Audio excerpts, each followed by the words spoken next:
All right, hello everyone, and peace of Christ, all of you. Sorry, we have to start again because we have a guest, and we have Sheikh Kareem, but in his Skype, his name is Karazma Ali. I'm not sure. So let us see and let us call him, and welcome him to join us.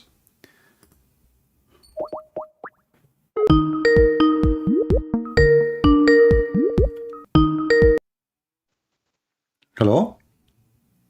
Hello, yes. Welcome, Sheikh Kareem. Is that your name or I'm wrong? Yeah, it's a title, Karzma Ali. Yes. Karazma Ali. Okay, so your name is Karazma Ali. نعم. أخونا عربي؟ نعم أتكلم العربية. يا هلا يا هلا. يا هلا. But we have to speak in English because, as you know, people who they are joining us here, they are, English-speaking people.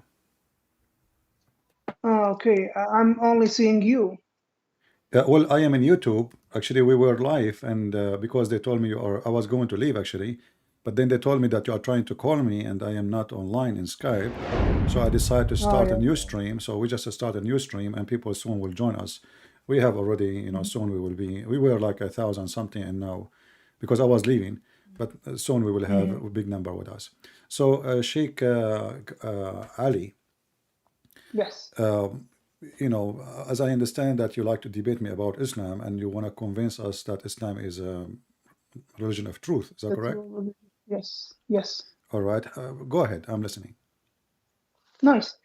We believe in the Old Testament, the New Testament, but with time they got changed.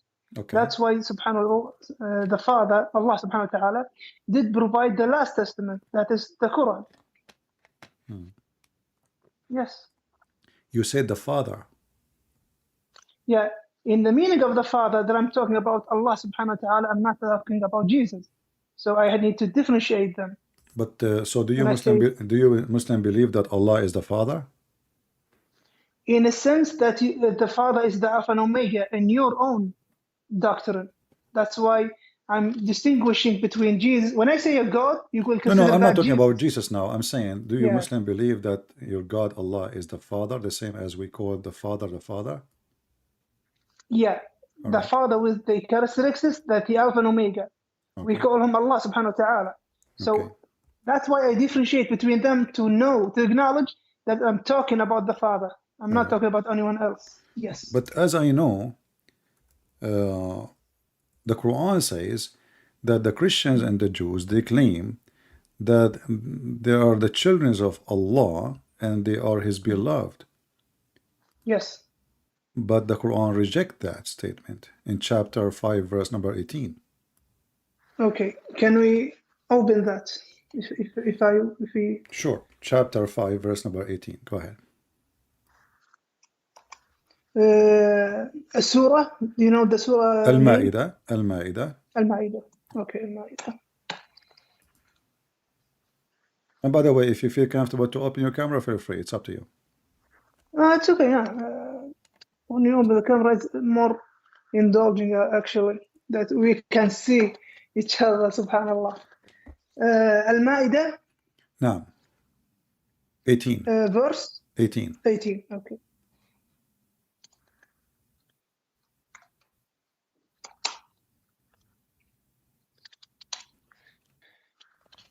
So let me provide the connection.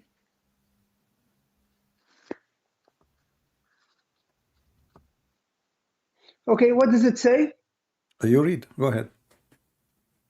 I'm still gonna log my laptop to the internet. The Jews and the Christians, they say, we are the children of Allah or sons of Allah and His beloved. Say, why then doth He punish you for your sin? So the Quran rejects the statement to say that they are the sons of Allah. Nice. Why does the Quran says that? Because they got blasphemous against their own prophets that have been brought to them. The Jews were so stubborn with Moses and stubborn with other prophets in their own timeline. How they were stubborn with Moses? Yeah, Moses told them, just follow me in these commandments, and they got stubborn. What the commandment, Just if like you the don't story, mind, Sheikh Kareem? What just is like- the commandment? Yes, just like the story of the cow, when he told them, he found some man who was killed, and they said, Moses, we have a man got killed. Okay, Moses said, kill a cow. And they said, what kind of cow? Then he gone to Allah subhanahu wa ta'ala and asked him what kind of cow. Then got back to them and he specified the cow. And they said, is it for grazing or is it for anything else? Then Moses got back again to have the knowledge. What kind of cow? Is it for grazing or is it for something else? Okay. And got back to them. So they were stubborn in these things. Whenever commandments they're given, they will be lacking in respecting these commandments. Yeah, the story That's of what I meant. the story of the cow. This is what it's called, the chapter of the cow in chapter 2, right? Yes. All right. But in this story there, it says that Allah, he ordered Moses to slaughter a cow so he can hit somebody. He's dead. He was killed by a dagger, Yes. and that Allah, he bring people from death. So why Allah he need a cow to bring somebody from death? As a test for the Jews themselves. How that is a test? Will they? Yeah, it was a test for the Jews. Okay, How? you want to figure out why? Okay, you want to figure out who did the crimes? Do this thing, and the Jews starting to be, what kind of thing? Why do we have to do this? Okay, do it so you can have the knowledge of who killed this guy. And they got stubborn. What kind of cow? What is the color of the cow? Is it for grazing or something else? So if they kill the cow just at the moment when Moses told them, that's it. They will know who did it. But they kept stubborn. Kept. Okay, I will go with you. I will go with you. Yeah, But as okay, you see, the question the Jews they ask, it makes sense because even Allah he agree with them that there is certain details required for the cow. Because if this is a question is not valid, then Allah should say to them, who care? Just a cow. But as you see in verse number 71, Allah he gave him a description for a specific kind of cow. So the Jews they were right. Secondly, if the Jews they did not reject, they did not say no, how you can do that. They are saying what kind of a cow we should use. And then you are saying that Allah want to find out who commit the crime. Can't Allah tell them who commit the crime without using a cow? Can't he resurrect? As an example, the Quran says that Jesus he resurrect people from death. Correct? By the permission. No problem. No problem. Can't Allah give a permission to Moses to resurrect the person from death without using a cow? What the cow for? That was, yeah, okay. I'm with you. Couldn't Allah can do this? And from the beginning and from the instant they found the body, okay, who was killed him and he will resurrect him and tell them who killed me? Yes, I'm with you. But it was a test for the Jews. How that is a Will test? they? How that is a And test? now I show you. Now, they came up to Moses saying, we found a dead man. Okay, Moses, I will ask Allah subhanahu wa ta'ala and come with the news. Then he goes. Then he comes back. He said, kill a cow. And the Jews gone, well, a cow? What is a cow? What kind of cow? What is the color of a cow? They going stubborn with Moses. If you just kill the cow and Moses will tell you who killed him, that's it. But That as you was a see, test for the Jews. my friend, Yeah, as you just see, Moses. 1 minute, Go brother. ahead. Go ahead. If I could finish. Go ahead. Thank Sure. you. If they did what they got been commanded, that's submitting themselves to Allah subhanahu wa ta'ala, and that's at the end of it. But they got stubborn. Okay, what kind of cow? What the color of the cow? Is it for grazing or something else? That stubbornness is what caused them to be away from the faith of Allah subhanahu wa ta'ala. All right. Yes. Okay, I got you. But as you see, Moses he agree that there is because he went to Allah and Allah did not say, neither Moses says what kind of a question is question. So he just says, okay, you need to know. Okay, so Moses agree with them that he should know more information. But here don't Allah knew what is in the mind of the people that they would ask questions like this. Why he don't give Moses from the beginning? And that will make it a real test. Okay, go and get a cow, have such a description. If the Jews refuse, then and why even Moses need them to get a cow? He can get a cow. Can't he get a cow? I mean, it's a cow. We are not asking for like something coming from the sky. It's just a cow. Moses can go and get a cow, and he slaughtered the cow, and he beat the guy with what? I mean, what this is drama is for? If all of it is just a cow, you tell me go and get a cow. Okay, I will go. There's a market. You know, old days is very simple for buying animals, not like now. Now you cannot go in the store and buy a cow. But in the old days, it's just you go to your neighbor and you buy a cow if you don't have one. So why all this drama for? And why Allah, he is saying in the verse, if you say with me, it says, and this is how Allah, he resurrect people from death. This is how Allah, he do it. That's mean, as I understand it, that this is how Allah resurrect people from death in the judgment day too. He will use cows. It sounds like, you know, I mean, if a Hindu, he says to me, cow is going to be used to resurrect people from death, I say he's a Hindu. But we are talking about Musas. What is the connection between, is there a special power with the cow and the God of Islam? Nice. Okay, making it that no one can resurrect only by the cows, this is not been said by any Muslim scholar, not so any. It was a test. That's why I showed you. If they are truth about knowing the death, okay, I'm gonna let you know by my conditions, Allah's conditions. Kill a cow. And they said, what kind of cow? Now, at that moment, if they killed any cow, it should be suffice and got all over with the thing. But Allah knows what's in their hearts is stubbornness. They were stubborn and they were blaspheming against Moses so many times. They complained about Moses. So that was a test and they failed the test. Yes. I see. But if there is any prophet in history, the God of Islam gave him the option to use a cow to resurrect people from death? No, only for that incident. Only Moses. But if you read with me here, it says, كَذَلِكَ يُحْيِي اللَّهُ الْمَوْتَى. And this is how Allah, he resurrect people from death. Okay, let's go. كَذَلِكَ اللَّهُ يُحْيِي الْمَوْتَى. In the same verse. Yeah. Okay. كَذَلِكَ اللَّهُ يُحْيِي الْمَوْتَى, the one who was on the same incident. No, but he is confirming that Allah, he used cows to resurrect people from death. It says, this is how Allah, he resurrect people from death. So the way for Allah to resurrect people from death is cow. It doesn't say that. It's in front of you. There is no, okay, no, I'm saying there is no verse besides this verse, which is close to the incident, that people will be resurrected by throwing cow meat on them. It does not say that. It was about the incident. That's the miracle happened. وَكَذَلِكَ اللَّهُ يُحْيِي الْمَوْتَى. That it wasn't about the holy cow. It wasn't something holy in it. It was a condition for the test, and then the miracle happened by Allah subhanahu wa ta'ala. All right, my friend. Yes. That's fine. I want to ask you, the whole point of this is to discover a crime and the mystery of a crime, correct? Yes. Okay. Your prophet was accused that he stole a piece of clothing. And the one who accused him, it was the companion of Allah, prophet. And I think you know what I'm talking about. So can you bring the hadith? Actually, this is not a hadith. This is a Quran. Oh. A verse. Oh, okay. Yeah. Bring the verse. Chapter 3, verse number 161, where the prophet, he took a piece of a cloth, which is from the booty, and a bunch of companion of Prophet Muhammad.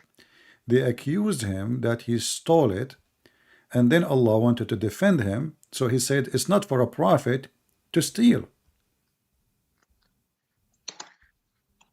Okay, I'm going to open the verse that you mentioned. Surah An-Nisa. It is Surah An-Nisa, correct? No, chapter 3, verse 161. Chapter 3 is going to be Al-Imran. Sorry. Yeah. Al-Imran verse, if I may. 161. 161.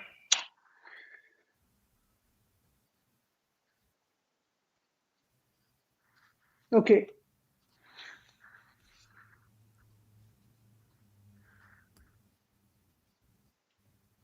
Okay.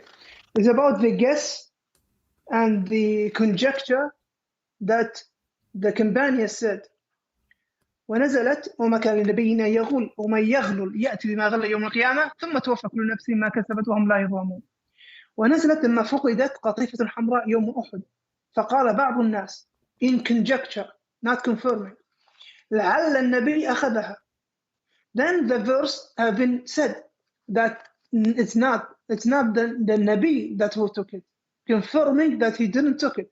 All right. That doesn't mean that the Nabi took it and they had the conjecture and then he returned it. Doesn't mean that. It's erasing, denying that what they thought of. ونزلت لما فقدت قطيفة الحمراء يوم أحد فقال بعض الناس لعل, you see there is a conjecture, لعل النبي أخذها وما كان وما ينبغي لنبي أن يغول confirm from Allah. What يغول mean? يغول mean to steal, right? Yes. I know, brother, but okay. Let me get it in the same context so that you can understand me. لعل النبي أخذها in conjecture وما كان ما ينبغي. Allah is confirming that it shouldn't be for a prophet that he can take something out of war. Yaghul is the riches of the war that you. No, Yaghul mean to steal. Yaghul mean to steal. I know. Yeah, but what happened back then? It was a war. Then they left their goods, and the prophet and the companions gonna take these goods. And they thought that the Prophet Muhammad ﷺ, he took something. We think so. That's why it said لعل النبي لعل. It's not confirming. It's a conjecture thing. وما كان لنبي أن يغل. There wasn't for a Nabi, for a prophet, that he takes or steals. Allah subhanahu wa ta'ala denying that a prophet will make that steal. All right. يخون في الغنيمة فلا تظنوا به ذلك. I do not believe that some of you have said that in conjecture, he didn't take it. So that confirms the denying of Allah of this stealing. Wonderful. And it was in conjecture, not in confirming way. Yes. Okay. All right.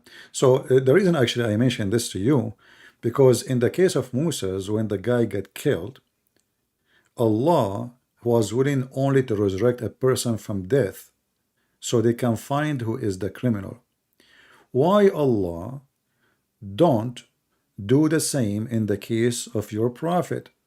Because if you read the verse with me, the verse actually confirms many things. Confirm that Allah do not know who took it. The verse did not prove that Muhammad did not take it.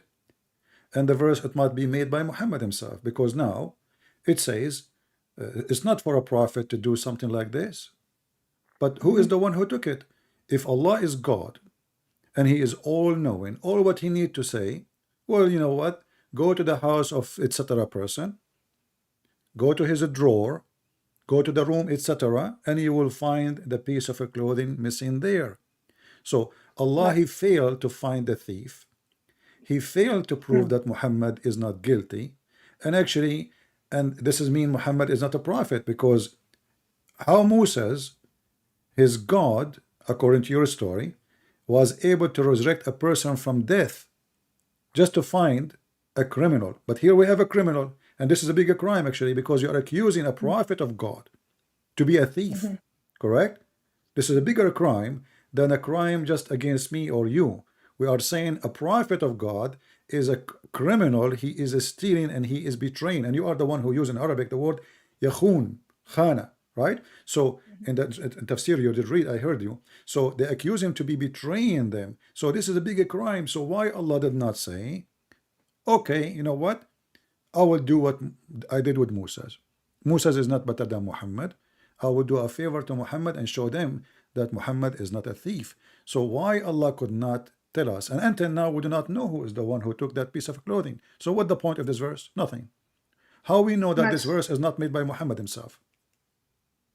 Okay. Now we can open a lot of chapters in the Quran that Muhammad didn't know about, and it is in the Quran. That's a subject for other time. Yeah, but this is different. What I'm saying to you, how we know that this is not from Muhammad just to make himself clean, saying Allah says it's not me. But shouldn't Allah say who is the one who took it? Okay.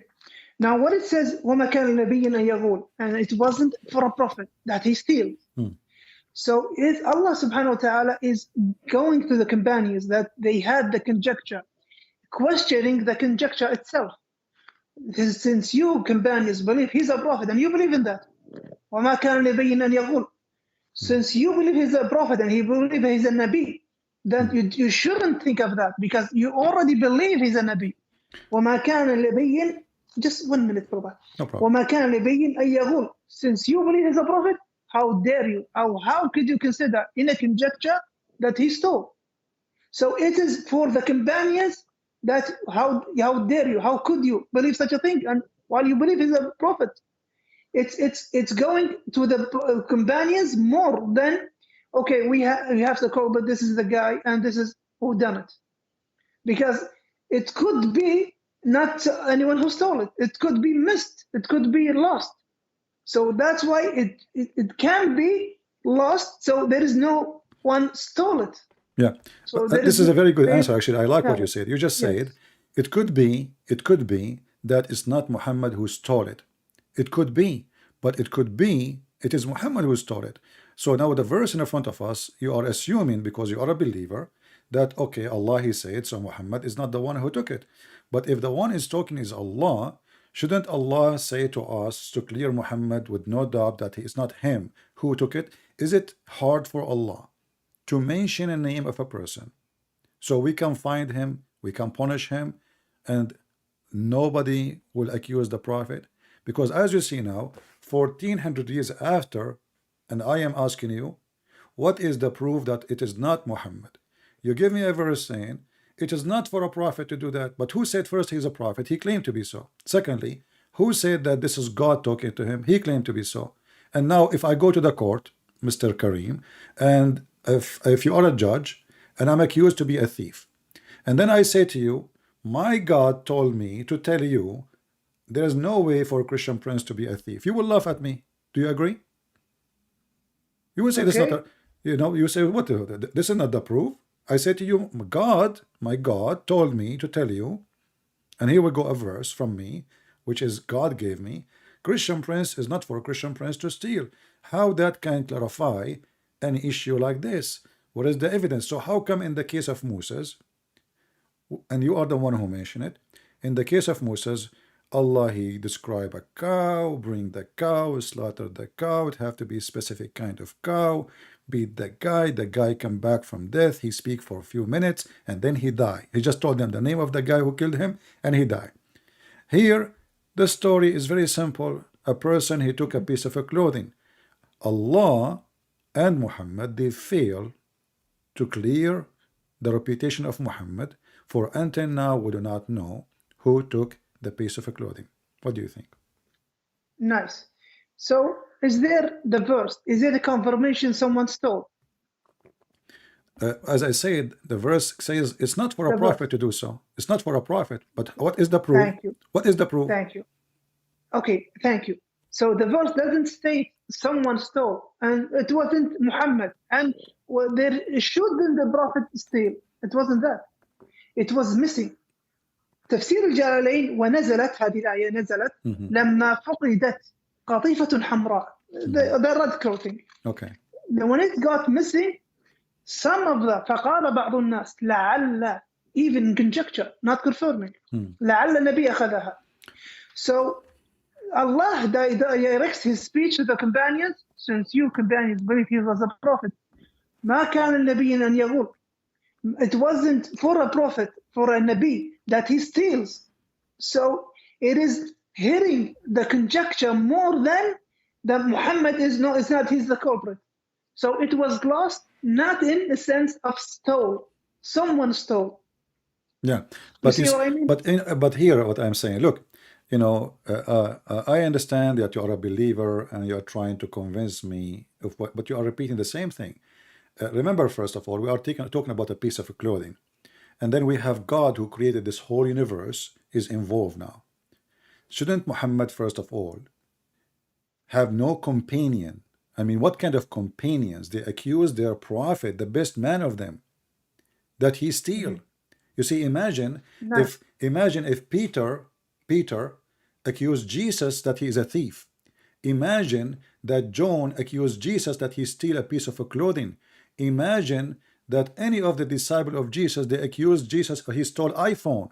That will be a very horrible thing, because if the companion accusing their best man to be a thief, then we need to ask ourselves what kind of a group they are, and why the prophet was even a suspicious person by his own followers. Those are not the Jews, those are not the Christians, those are not the enemies, those are the companions who just came with him from war, accusing their best leader to be a thief. And I don't want to be offending you, but it appears like all of them, they are thieves, and now they are fighting over a theft.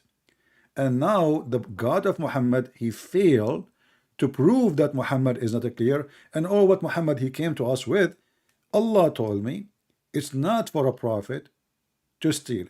Let me ask you, is it okay for a prophet to lie? Okay, can I address what you just said before the question? Thank you.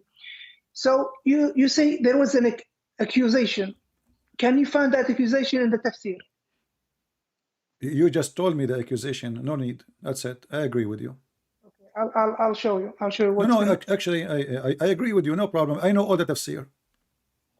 But yeah, nice. But doesn't change. But doesn't change anything. Okay, go ahead. No, I'm going to tell you why it does change a lot of all things. Right.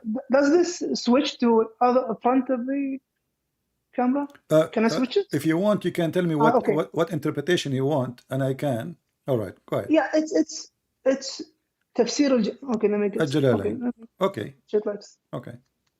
Yeah, I'm in تفسير الجلالين. Yeah. ونزلت لمن فوق ذي القافية الحمراء يوم أحد. فقال بعض الناس. Someone have said. لعل. So لعل is seen as an accusation. Accusation will be the prophet took it. But لعل is might be. So there's a difference between an accusation and a conjecture. And in the bounties of war, Prophet Muhammad ﷺ, there is a percentage for him, and there is a percentage for the Muslims. It will be divided between them. And Muhammad ﷺ does have a percentage for him from the goods of the war. So they saying maybe Muhammad took it for his percentage. Yeah, let me. I have a Jalalain. Just to switch the camera to yourself. I have a Jalalain in front of me. It says, ونزلت لما فقدت قطيفة حمراء يوم أحد فقال بعض الناس لعل النبي أخذها وما كان ما ينبغي لنبي أن يخون الغنيمة. But that will not change anything. The Nas are the people of Muhammad. Brother, فلا تظنوا. So the difference between conjecture and accusation. Yeah, so my friend, this is the tafsir. The tafsir accused already says it is the prophet, maybe the prophet he took it. So the Muslim, they put in their mind that it's highly possible that Muhammad is the one who took it. They did not say there's no way. And as you see, the story became so serious to the point Allah himself is involving in the story. Yes. Right. Addressing who? Addressing who in the verse? Addressing you. No, addressing the companions. وما كان لنبي أن يغول. Exactly, addressing you. I mean, addressing you, the Muslims, the companion. But that's mean the companion is the one is accusing the prophet to be a thief. If you say to me, they are not confirming you, or what you are saying to me, they are not confirming that he is. For sure, they did not see him. But the question is, what kind of companion, even they will think for a second that their prophet, he will betray them and he will steal. Why do you think about him in such a way? Thank you. That's what I meant. That's what I meant. It is addressing the companions. You already believe he's a prophet. And it doesn't fit a prophet to steal. How dare you to think of that? So it was addressing the companions more than making Muhammad, no, he didn't steal, this is the culprit. Yeah. Yeah, so but still you are not, my friend, you are not answering, you are just agreeing with me. It's not for a prophet to steal. Who is the one who accused him, saying maybe the prophet stole it? You know, even your tafsir saying yakhun, you know, I have a you do not need to show me, by the way. I have Jalalain in front of me. You can switch the camera to yourself. It is there. It is there. No, yeah, it is I can see it. Brother. Here we go. I can put it for you. I can give you the link too. I have the link. It is here. My friend. Yes. Yeah, it says Yakhun. So the companion yes. accusing their prophet that he betrayed them. This is a very ugly accusation from somebody believing Allah and His Messenger, and that this is telling us that those believers, they are not a high quality people. Because what kind of people accuse, like now, Kareem, let us say you are with your prophet. Are you going to think for a second, and there's something missing in your house, are you going to think for a second that the one who took it is your prophet? Be honest with me. Brother, before we head to that, is there a difference between accusation and conjecture? Doesn't matter. They thought about him as a possible suspect. Why he is a possible suspect. Brother, why do I say that? Because there is a difference between Muhammad took it, then accuse him, and the accusement is not in the Tafsir Jalalain even. فقال بعض الناس لعل, it might be, and Muhammad already has a percentage in the bounties of war. Why Muhammad he have a percentage of the bounty of war? Because he's a prophet. So what if he's a prophet? He's the one who he's the one who splits. Yeah, he's the one who splits the bounty of war between Muslims and him. How much? Because he's a prophet. How much? There is a percentage. I don't recall the percentage. Al-khumsu lillahi wa rasuluh. Nice. The bounties of war. I think the bounties of war. So how you not know? Come on, my friend. Come here. You know. So why Muhammad will take the fifth? Yeah. Isn't it this is too much? Nice. So the prophet. No, it's not about too much. What is the fifth? It's nothing. The fifth. What do you mean? From every $5, he would take $1. So if we go to war and we are 10,000 soldiers and we make 100,000 soldier, that's mean every soldier of them he will get $10. You know, if we make a 100, every soldier would take $10. After Muhammad, he take his percentage. So the fifth of 100,000 is $20,000. So the prophet will take $20,000 and I will take $10. Okay. Actually, it will not be even 10. It will be not even 7. What is the problem with that? What is the problem with that? Well, that's mean Muhammad, he favor himself upon others and he think he is coming from different galaxies. So what if you are a prophet? Aren't you a Muslim like everybody? Right. So why you will take, and not only that, Muhammad, he don't even go to war. He stay home and they go to war and they are the one who die for the sake of the booty. And then, he watched from far distance. Didn't Muhammad participate in he don't war, he don't fight. Okay, show me the proof that Muhammad was involved in that war where they are fighting. Brother, didn't Muhammad, so you're looking at our hadith right now. Didn't Muhammad was in Badr, in the battle of Badr? And what he did in Badr, he was watching? And they somebody throw a rock at him and it broke his teeth? Wait for me, brother. Okay. Prophet Muhammad he participated in Badr and they won, and they participated in Uhud and they lost. Give me a name of a person he killed in Badr. It's full in the hadith, brother. I will go with you. I did serve in the army, my friend. I did serve in the army myself. It's back and forth. Is that we legitimate? Don't cut each other. No problem. Is that legitimate? That you will take $20,000 and the soldier who is like you risking his life, he will take less than $7. Is it equal like $7 to $20,000? Yeah, let's go to the army. You are an army man, right? You were a soldier? Yeah, I wasn't the army. I wasn't the army. You were a soldier. You were a sergeant? No, because I am, like I have a degree, so you have ranks different. Anyway. Different ranks. As your salary is the same as the commander. Yeah, but we are talking about the booty. You see the difference? Yeah. Why? Because the commander is the one who leads, is the one who gets everyone ready, and he's the one who gets everyone in line. The commander, maybe his salary is twice more than me. Twice more than me. Twice. If I may finish. Okay. If I may finish. The commander is the one who's responsible for the loss, for the win. So the commander takes most of the things, the khums. And why is that? Because he is the one who's gonna be responsible for losing or winning. He's the one who leaded everyone. He fought battle with against the mushrik. Okay. And there's another thing. If Muhammad ﷺ didn't have that income, shouldn't he go grazing animals and being a shepherd and being going the markets asking to buy things and trade?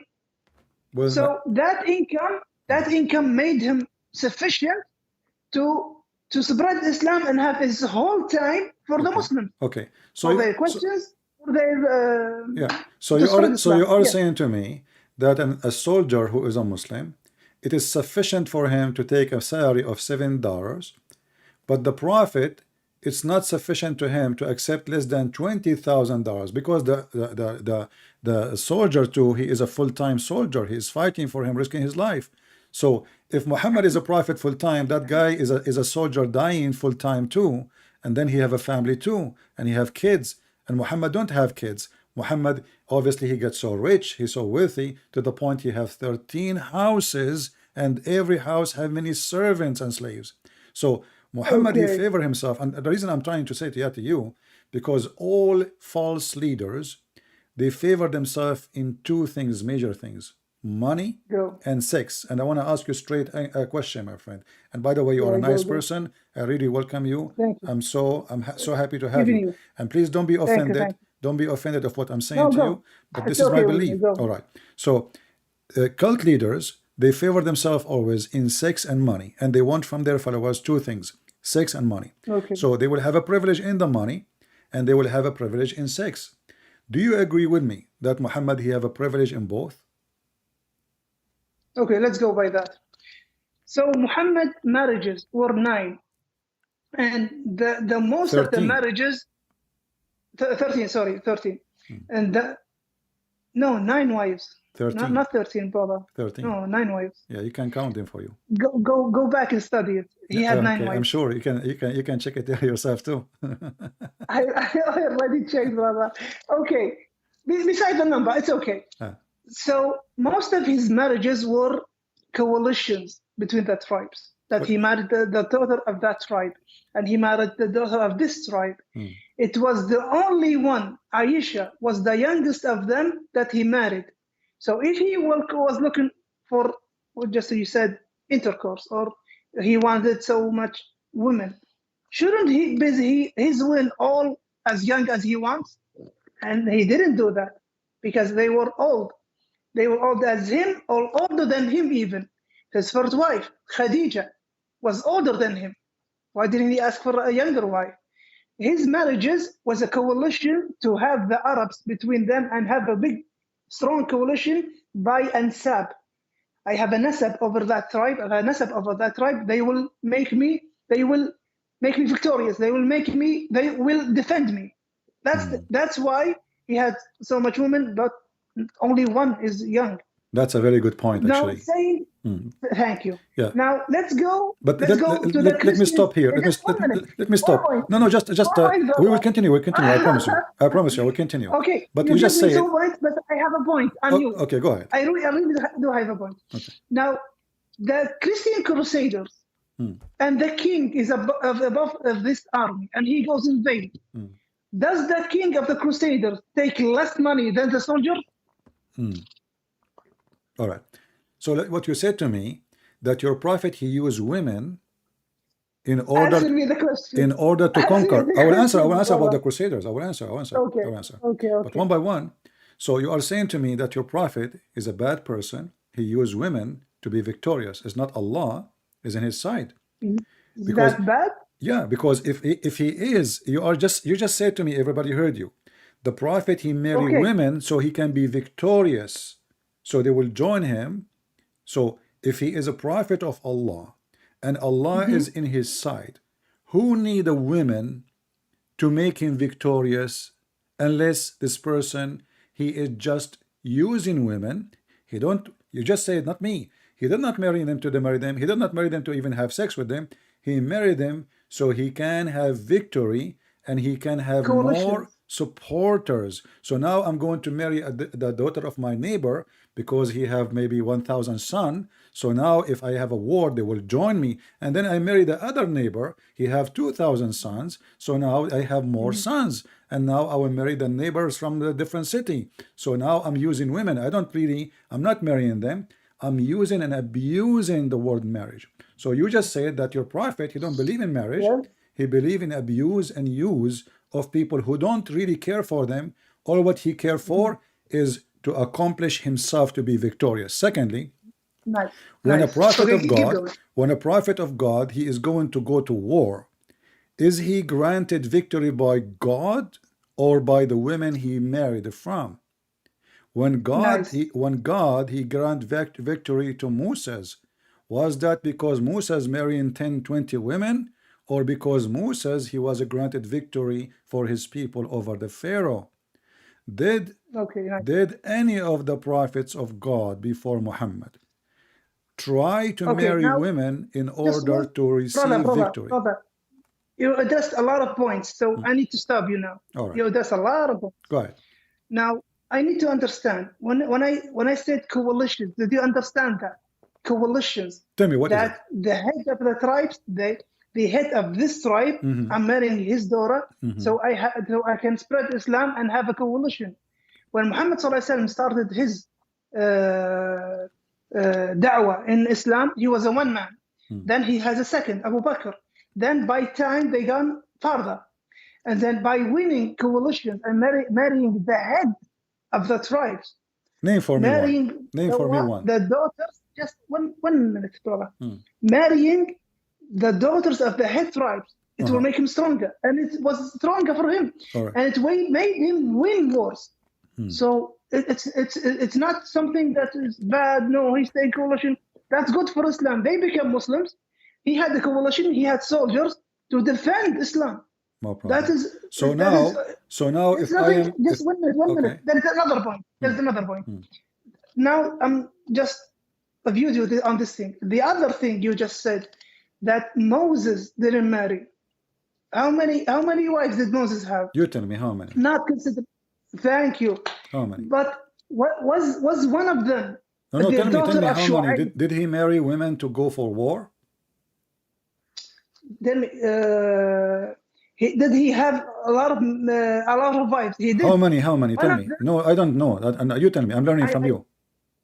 Okay. He had a wife from the Prophet Shu'aib. You know Shu'aib? Where do you get this from? Yeah, this is the Quran. Okay. That he married. Who care about the Quran? Daughter of the Prophet. Okay. And that Hold on. Even if you say so, did Moses use women to accomplish a mission? Brother, just let me finish. And I'm still, there is another point that you just say, and I didn't finish it even. Back then, Moses did have the Jews, and they were going to support him, and they believed he's a prophet, and they did not support him when he got to the Canaanites. The Palestinian. And he told them, let's go. The Palestinian. Yes, your God is the one who ordered Moses to kill the Palestinian. No, the Jerusalem was occupied by the Canaanites, and Moses was Well, those are the Palestinian. Wait for me, brother. Okay. Wait for me. Yeah. They were called Canaanites, Cananiyun. Okay. That was their name. Those are the then. Palestinian. Cananiyun. That was the name for them back then. Okay. So he took the Jews and he said, "Okay, we're gonna fight. We're gonna have a war." What did the Jews say? We're not gonna be in war. Why?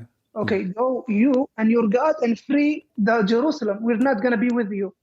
So that's why they took like another 4 years be in the desert of Sinai, because they didn't fight the Canaanites. Because they refused to kill the Palestinians. Not Palestinians, Canaanites, the giants. You just said at that time they called them Canaanite. You just said that. Okay. What's the name Palestine back then at Moses? Okay, so you are agreeing that in the time of Moses there was no Palestinian there. Was the name Palestinians back at Moses? I'm asking you. In the time of Moses, the Palestinians were exist or not? I'm telling you, they were called Canaanites, and you can find that in your. So when you call them Canaanite, you are talking about Palestinians still. Brother, there was a time They didn't call them Palestinians. I don't back care. then. That's They- not the question. That's not the question. I'm asking you. Canaani. Is the Canaanite is the same as the Palestinians? Are they? My brother. Yeah. My brother. They were called Canaanites. You're not limiting me. Oh, you should call them Palestinians. I'm sticking with your book. They call them Canaanites. I'm asking That's you. why- I'm asking you as a Muslim. You are the Sheikh, not me. According to your knowledge, is the Canaanite is the same as the Palestinian? Yes or no? As the same. Yeah. Are In they the your same? book, they weren't called Palestinians, brother. In your book, they weren't called Palestinians. So when I'm asking you. they- I'm asking you. Wait, Are they the Let me same answer. people or the let me Palestinians? answer, brother. Just what if I could take 1 minute? Uh-huh. If they were called Palestinians back then, that the book will reveal they were Palestinians. But what they are names back in that time, Canaanites, Al-Canaaniyun. Okay. So I'm going straight with your book. right. I'm Okay. not going for anything else. Okay. That's wonderful. But Because- look what happened now. Brother. Okay. Because your book is what you believe in. That's what I'm bringing from your own book. Uh-huh. Yes. Okay, but what does his story have to do with my question? I ask you, did any prophet he use women to have victory? When I said Moses, I said, did Moses use women to have victory over the Pharaoh or any of his enemies? Did any prophet he did marry 1,000 women in order to make victory?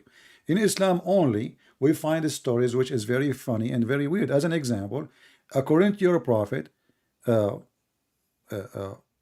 there is a guy, he is a Jew, and he decided to to sleep with 100 women. So in the morning he will have 100 kids, and then they will go and do jihad. So you see, this logic only work with Muslims. So my question is for you: when you said to me that the prophet did not marry women for the sake of marrying women, he married women for the sake of establishing Islam, and this is your words, establishing Islam. So Islam established not by a decent person, established by a person who played politics, play games of politics, like kings in this time, or in the old days. I will marry the daughter of this king so we can join against that king, and now because we became relative. That's what you said to me. But where is the God of Islam in this story? That's mean Muhammad, he had victory because of his plans, not because of Allah granting him victory. And thank you very much for confirming that. That's mean Muhammad is a false prophet. Okay, you're taking my words and you use them against me. Sure. But I'll tell you what led me. Okay, just don't cut me, brother, if I may. You're the one who said in the first beginning, the cult leaders, they want money, they want women. That's why they go for women and money. Then I told you and I showed you the Muhammad ﷺ, when he married the 9 women, some of them and a lot of them were coalition. I married this daughter of this head the tribe and this one. They will become Muslims, they will be close to me, and they will fight with me. So I need you to bring something. No, that is bad. How could Muhammad do that? And I showed you. Most of his marriages was a coalition to grasp the other tribes with him to make Islam victorious. You grab that, oh, it was bad. So your sense, it's your thinking, your misunderstanding. That's for you. For us Arab, no, that's a great thing to do. Well, I am an Arab And too. another I am thing- an Arab too, not another only you. thing. I am an Arab, and I I'm don't an know where Arab you're more than from. you. Where are you from, So brother? my friend, Where are you from? my friend, Where are you from? no need to know where I'm from. I'm asking Where are you. you from? La. I am an Are Arab. you? I am an Arab. Yeah, where are you from? And an I'm Arab. from Kuwait. Where are No you from? problem. Maybe your neighbor. Maybe. I'm Yeah, asking. where are you I'm from? asking you. I will not say. Forgive me. I will not say. I'm asking you. I'm from the Arabian Peninsula. When you say you are an Arab, and this is for the Arab is an honor, are you saying Yes. you have no problem if somebody, with my respect to your family, marry your daughter just to use her to get a job? Let us say you are a prince of Kuwait. Job? Let us say you are a prince of Kuwait, and now there is a person he want to marry your daughter because she's your daughter. You are the prince, and now if he marry your daughter, he will have a power. He will have authority. So, are you okay with somebody using your daughter? Not because he's not marrying her because he love her, not because he respect her, just because he want to use her. Are you supporting such a thing? With my respect to your daughter, if you have any. Are you saying? Okay, I get your point. Are you saying Muhammad ﷺ married the wives for just he didn't love them? This is what you say, not me. You said to me, No, he married you them for assumed that. collision. You assume that. No, my friend. Yes, it was a collision. It is a big collision. Okay. But did Muhammad love them or not? Can you prove that? All right. Well, we have tons of proof. Your prophet, he liked only one woman. Her name is Aisha. Bring me one proof that Muhammad didn't love his woman. No problem. You never heard of Muhammad and the wives of Muhammad complain about him being injustice? When he favor Aisha in the gifts, all the gifts, they go to the house of Aisha. So they send even his daughter Fatima. I didn't say favoring. I said naming one he didn't love. Well, obviously he did not love any of them, because if you don't treat them equal. Your proof. What is your proof? Hold on. Isn't it the Quran says that if you want to Your marry, proof. Brother, here is the proof. The proof that his wives, they go against him and they are so upset, and all what they are asking him, can you be, please, justice? They are not asking him to favor any. They are saying to him, can you be justice? So when you say to me now, you are agreeing, obviously, that Muhammad, he favor Aisha. Our discussion, our last statement from you, I told you, bring me one he didn't love, didn't favor, didn't love. Well, did he threaten Sauda to divorce You her? don't have that. Okay. You don't have that, brother. All right, let's go to the Quran then. Isn't it? This is your Quran, my friend. This is your Quran, my friend. This is your Quran. Can we? You didn't bring a proof for that. Okay. Can we acknowledge that? I will give you proof. Here we go. I will go to the Quran. I will not even use hadith. Okay, go. I will use the Quran. Okay, here we go. So your prophet, he stopped going to the house of Sauda. Why? Because now she is not beautiful, and now he like the young ones as usual. Can you bring a verse? In chapter 4, verse number 128.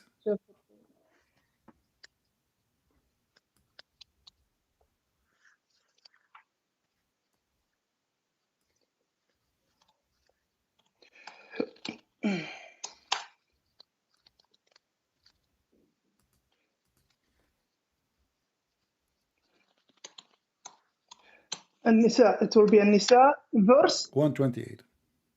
128.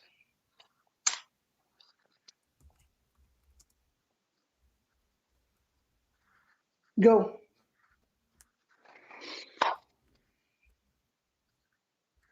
Go, brother. Go ahead, tell me what this story is about. No, you are made the accusation, so tell us. You can read the interpretation of Al-Jalalain, Al-Qurtubi, Al-Tabari, whatever you want. Chapter 4, verse number 128 is about Sauda, specifically about Sauda. And then Muhammad, Aisha, because Aisha is in control, he is not being just between the wives. Aisha, she told Sauda, I can let him stay, keep you as a wife, if you agree to give me your day. So she blackmailed her. Poor woman, she is old, and now she is going to be thrown in the street just because she is old. And you are the one who said to me that the prophet, he married women in order to do and make a coalition. Was Sauda is part of the coalition, and now we used her, and now it's time to throw her in the street? Okay, the coalition thing, I told you, when you said, he lusts for women, every leader, every cult leader lusts for money and women. Yeah. Then I told you it was a coalition. And then you told me he didn't love them. And I told you, bring a proof that he didn't love them. So, brother, you're escaping so many times that you're not honest with me. You see, every time I said you want your women. I said, brother, 1 minute. Yeah. 1 minute, brother. Every time I refute you, you jump to another thing. I'm refuting you every time. Now, let's go for this verse. أعوذ بالله من الشيطان الرجيم. سورة نساء verse 128. وإن امرأة خافت من بعلها نشوزا أو إعراضا فلا جناح عليهما أن يصلحا بينهما صلحا. Now, if a woman is the name there Sauda bin Zam'a, or is it if a woman is afraid from her husband نشوزا, that he hates her, أو إعراضا, that he doesn't look at her, فلا جناح, there is nothing upon them. They make a treaty between them. They get back again alone. Wonderful. So from where do you take it that it was Sauda bint Zam'a? From the, it was if a woman. You are the one who said to me, you read Al-Jalalain. I'm in the Jalalain. Okay, and you are okay. What about Jalalain, Ibn Kathir, Al-Qurtubi, Al-Tabari, whatever you want? Brother, you just. I'm in the Jalalain, and I'm gonna show you now. Brother. All right. Okay, let me make this like this. No need. I will open a Jalalain from my side. No. Just to be sure, guys. Uh-huh. We are Muslims. Gonna show you. All right. Tafsir al-Jalalain. Is it Tafsir al-Jalalain? I will open a Jalalain from my side so people can read it better. From your side. Right. وإن امرأة مرفوع بفعل يفسر أي خافت that she got scared. توقعت expected from. Okay, I'll go English, and who knows Arabic, you just read in Arabic, guys. That she afraid, that he expected from her husband, or that Nushuza means that he didn't like her, he goes away from her. All right. بترك ترفع عليها بترك that he left her. أعوذ بالله. This word cannot. So he left her bed. He didn't come with her in bed. And it is والتقصير في نفقتها لبغضها وطموح عينيه إلى أجمل منها. All right. إلى أجمل منها أو إعراضا عنها بوجه فلا جناح عليهما أن يصالحا.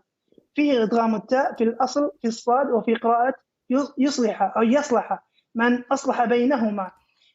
So والفرقة والنشوز والإعراض قال تعالى في بيان ما جبل عليه الإنسان وأحضرت الأنفس الشح. شدة البخل أي جبلت عليه فكأنها حاضرته لا تغيب عنه. المعنى أن المرأة لا تكاد تسمح بنصيبها من زوجها، والرجل لا يكاد يسمح عليها بنفسه إذا حب غيرها. وإن تحسنوا عشرة النساء وتتقوا الجور عليهن. This is الجور عليهن. That you don't oppress them. فإن الله كان بما تعملون خبيرا فيجازيكم به. So where is the mention of Sodom to Zam'a in this interpretation? Let us see. Go. I will put it in front of you.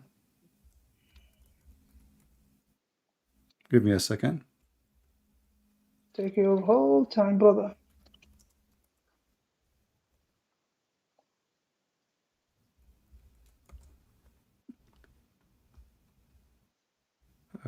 Let's see.